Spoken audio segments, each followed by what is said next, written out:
1. The Tao that can be told of is not the eternal Tao. The name that can be named is not the eternal name. The nameless is the origin of heaven and earth. The named is the mother of all things. Therefore let there always be non-being, so we may see their subtlety, and let there always be being, so we may see their outcome. The two are the same, but after they are produced, they have different names. They both may be called deep and profound. Deeper and more profound, the door to all subtleties. 2. When all the people of the world know beauty is beauty, there arises the recognition of ugliness. When they all know the good is good, there arises the recognition of evil. Therefore, being and non-being produce each other, difficult and easy complete each other, long and short contrast each other.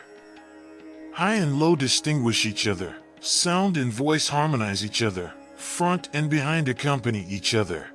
Therefore the sage manages affairs without action and spreads doctrines without words.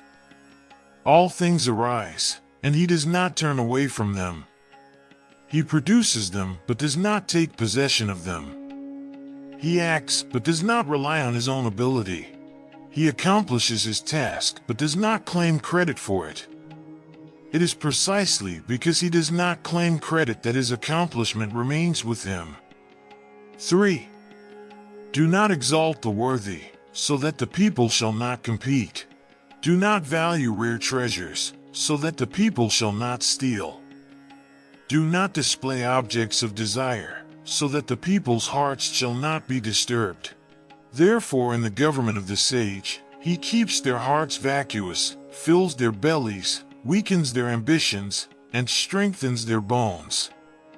He always causes his people to be without knowledge, cunning, or desire, and the crafty to be afraid to act.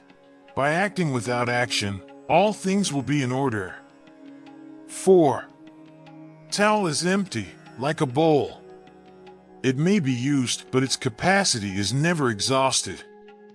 It is bottomless, perhaps the ancestor of all things. It blunts its sharpness. It unties its tangles. It softens its light. It becomes one with the dusty world. Deep and still, it appears to exist forever. I do not know whose son it is. It seems to have existed before the Lord. 5. Heaven and earth are not humane. They regard all things as straw dogs. The sage is not humane. He regards all people as straw dogs. How heaven and earth are like a bellows. While vacuous, it is never exhausted. When active, it produces even more. Much talk will of course come to a dead end. It is better to keep to the center. 6. The spirit of the valley never dies. It is called the subtle and profound female. The gate of the subtle and profound female is the root of heaven and earth. It is continuous, and seems to be always existing. Use it and you will never wear it out. 7. Heaven is eternal and earth everlasting. They can be eternal and everlasting because they do not exist for themselves, and for this reason can exist forever. Therefore the sage places himself in the background but finds himself in the foreground. He puts himself away, and yet he always remains. Is it not because he has no personal interests? This is the reason why his personal interests are fulfilled. 8. The best man is like water. Water is good, it benefits all things and does not compete with them.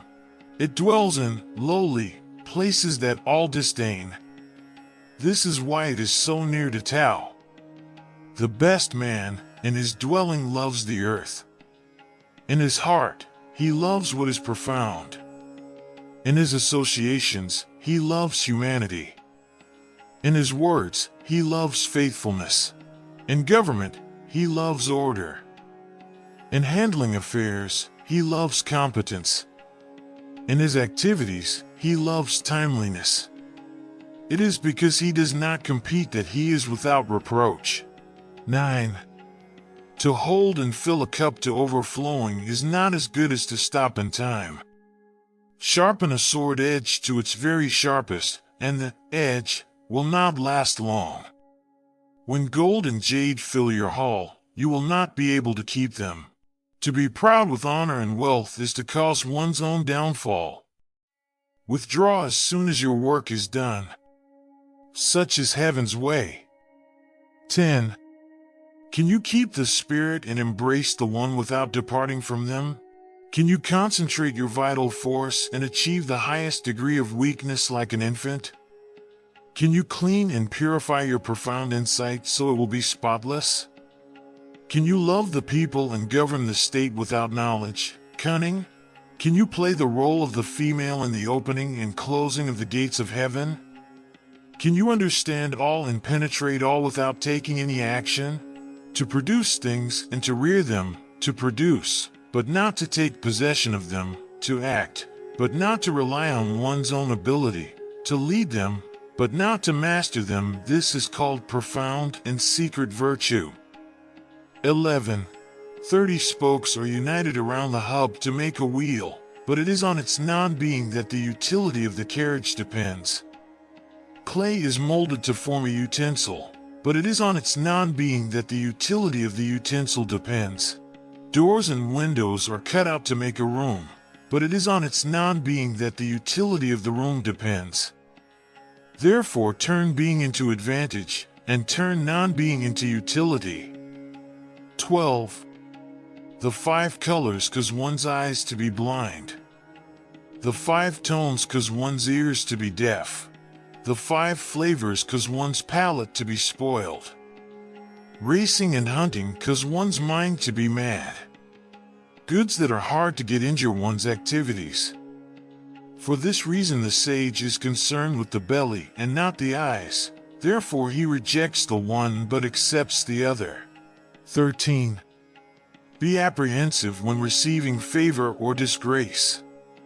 Regard great trouble as seriously as you regard your body. What is meant by being apprehensive when receiving favor or disgrace? Favor is considered inferior. Be apprehensive when you receive them and also be apprehensive when you lose them. This is what is meant by being apprehensive when receiving favor or disgrace. What does it mean to regard great trouble as seriously as you regard your body? The reason why I have great trouble is that I have a body and am attached to it. If I have no body, what trouble could I have? Therefore, he who values the world as his body may be entrusted with the empire. He who loves the world as his body may be entrusted with the empire. 14. We look at it and do not see it. Its name is the invisible. We listen to it and do not hear it. Its name is the inaudible. We touch it and do not find it. Its name is the subtle, formless. These 3 cannot be further inquired into, and hence merge into one. Going up high, it is not bright, and coming down low, it is not dark. Infinite and boundless, it cannot be given any name, it reverts to nothingness. This is called shape without shape, form without objects. It is the vague and elusive. Meet it and you will not see its head. Follow it and you will not see its back. Hold on to the Tao of old in order to master the things of the present. From this one may know the primeval beginning of the universe. This is called the bond of Tao.